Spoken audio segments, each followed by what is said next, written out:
Hello student, how are you all? Fine. चलिए बच्चों, हम पढ़ रहे थे पार्ट 1 और वसंत आ गया, है ना। इसमें हमने पार्ट 1 और पार्ट 2 को पढ़ लिया है। अब हम पढ़ेंगे पार्ट 3।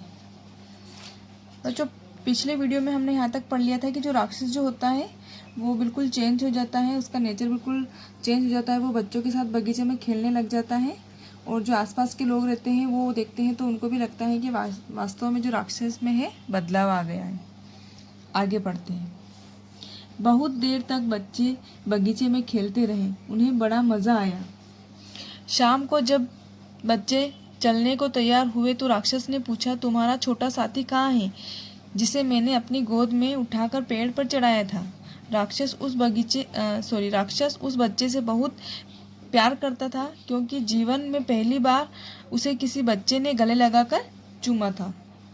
बच्चों, जो राक्षस होता है वो छोटे बच्चे से बहुत लगाव हो जाता है, उससे बहुत प्रेम करने लग जाता है। तो वो नहीं आता है तो वो बार बार बच्चों से पूछता है कि वो कहाँ है, वो आज क्यों नहीं आया। तो बच्चों ने कहा, हमें उसका पता नहीं, संभव है कि वह चला गया हो। बच्चे मना कर देते हैं कि हमें उसके बारे में कोई जानकारी नहीं है, तुम लोग उससे यहाँ कल आने के लिए कह देना, राक्षस ने कहा। बच्चों ने उत्तर दिया, हमें नहीं पता कि वह कहाँ रहता है और इससे पहले हमने उसे कभी देखा भी नहीं था। बच्चों, जो वो बच्चे रहते हैं वो उसको मना कर देते हैं राक्षस को कि हमने उस बच्चे को कभी देखा ही नहीं है और ना पहले वो कभी हमसे मिला है, हम उसको जानते ही नहीं है। बच्चों के मुँह से जब राक्षस ये बात सुनता है तो उदास हो जाता है, बहुत नर्वस हो जाता है ना। प्रत्येक दिन छुट्टी के बाद बच्चे आकर उस बगीचे में खेलते, लेकिन वह बच्चा कभी दिखाई नहीं दिया जिससे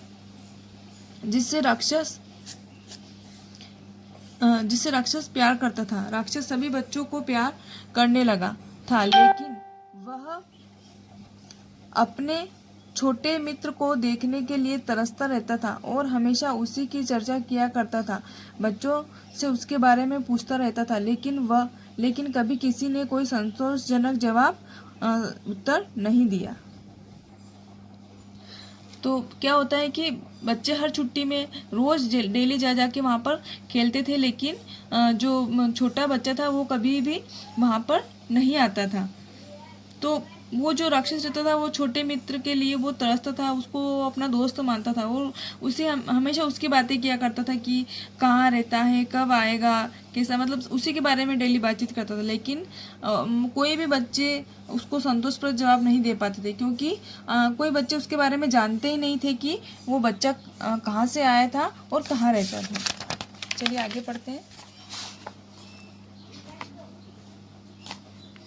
समय बीतता गया और राक्षस वृद्ध हो गया।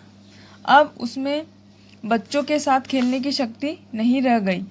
वह दिन भर आराम कुर्सी पर बैठा बच्चों को खेलते हुए देखता और अपने बगीचे की प्रशंसा किया करता। वह कहता, मेरे बगीचे में अनेक तरह के सुंदर पुष्प हैं, लेकिन सबसे सुंदर पुष्प ये बच्चे ही हैं। बच्चों, जब राक्षस जो है बूढ़ा हो गया था और उसमें खेलने की शक्ति नहीं रही थी, वो जब वृद्ध हो गया था तो वो बिल्कुल बच्चों के साथ खेल नहीं पाता था, दिन भर बैठा रहता था। आराम कुर्सी जो होती है वो एक प्रकार की एक लंबी कुर्सी है जिस पर आराम से बैठ सकते हैं। जो बूढ़े व्यक्ति होते हैं उसको आराम कुर्सी कहते हैं ना, एक प्रकार की लंबी कुर्सी। तो वो भी इस प्रकार की कुर्सी पर बैठा रहता था और बगीचे की प्रशंसा करता था कि बगीचा बहुत सुंदर है, ऐसा है वैसा है, और ये जो बगीचा है इसमें जो इसके जो पेड़ों पे जो सुंदर फूल खिलते हैं, ये जो फूल हैं ये सारे बच्चे ही हैं। जाड़े में एक दिन सुबह कपड़े पहनते हुए राक्षस ने अपनी खिड़की से चारों ओर देखा। उसने शिशिर ऋतु के प्रति अपनी घृणा प्रकट की। उसे पता था कि सोया हुआ वसंत ही शिशिर होता है। उसने अचानक अपनी आंखें मली और सामने का दृश्य देखकर आश्चर्यचकित रह गया। वास्तव में यह एक शानदार दृश्य था। उसके बगीचे के सबसे दूर कोने में एक पेड़ था जो कि सुंदर सफ़ेद कलियों से लदा हुआ था। इसकी सभी डालियां सुनहरी थी और उसमें सुंदर फूल लगे हुए थे।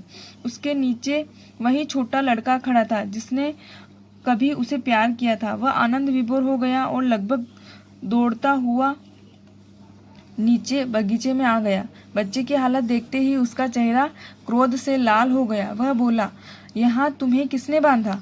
उस लड़के की हथेली और पैरों पर 2-2 किलो के निशान थे। उसे देखकर वह गुस्से में बोला, किसने तुम्हें यहाँ बांधा है? जल्दी बताओ, मैं अपनी तलवार से उसे मौत के घाट उतार दूंगा। बच्चों, क्या होता है कि एक दिन सुबह सुबह राक्षस अपनी खिड़की में से देखता है तो उसे वो बच्चा दिखाई देता है। कौन सा? जिसको बहुत प्यार करता था, है ना। तो जब वो उसके पास जाता है तो देखता है कि वो बहुत खुश हो जाता है। मतलब उसको इतना अच्छा लगता है कि जिसकी तलाश कर रहा था वो इतने दिन से, वो मुझे आज मिल ही गया। तो वो जाता है उसके पास तो देखता है कि वो बच्चा जो रहता है पेड़ से बंधा हुआ रहता है और उसकी जो हथेली और पैरों पर किलो के निशान लगे रहते हैं। तो राक्षस को ये देख के बहुत गुस्सा आता है और वो उसे कहता है कि तुम्हारी ये हालत किसने की है? मुझे उसका नाम बताओ, मैं उसको मार डालूंगा। तो बच्चा क्या कहता है, मेरे दादा ऐसा मत कहो, ये तो प्यार के घाव हैं। बालक ने उत्तर दिया। तुम कौन हो? राक्षस ने पूछा और भय से कांपने लगा तथा कुछ क्षणों में वह उस छोटे बच्चे के आगे घुटने टेककर नतमस्तक हो गया। राक्षस की इस अवस्था पर बच्चे को हंसी आ गई। उसने मुस्कुराते हुए कहा, दादा, आप एक बार अपने बगीचे में खेलने दो, फिर मैं आपको अपने बगीचे में ले चलूंगा। क्या आप जानते हो कि मेरा बगीचा कहाँ है? मेरा बगीचा बहुत ऊपर है, उसे लोग स्वर्ग कहते हैं। तो बच्चों, आपको समझ में आया होगा।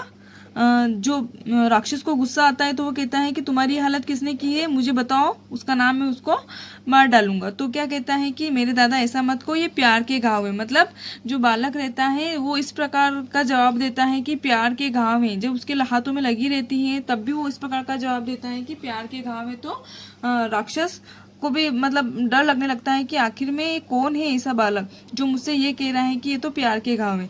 तो थोड़ी ही देर में वो सब समझ जाता है।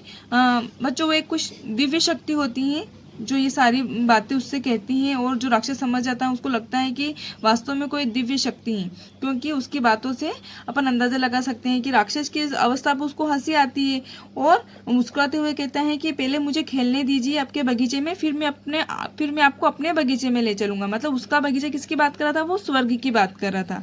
मतलब राक्षस का अंतिम समय आ गया था और कोई एक दिव्य शक्ति थी जो उसे लेने आई थी। आगे देखते हैं। उसी शाम विद्यालय से लौटकर बच्चे जब खेलने बाग में पहुंचे तो उन्हें लगा कि उन्होंने देखा कि उस पेड़ की सफ़ेद पत्तियों से ढका राक्षस का मृत शरीर पड़ा है। तो शाम को जब बच्चे आते हैं खेलने के लिए बगीचे में तो वो देखते हैं कि राक्षस अब इस दुनिया में नहीं रहा और उसका मृत शरीर वहाँ पर पड़ा रहता है। तो बच्चों, आपको ये चैप्टर समझ में आ गया होगा। ये आज अपना पार्ट 3 कंप्लीट हो गया है और चैप्टर 1 पूरा फिनिश हो गया है। अब आपको इसके क्वेश्चन आंसर लिखने हैं जो मैं आपको PDF में सेंड कर रही हूँ। Thank you. Have a nice day.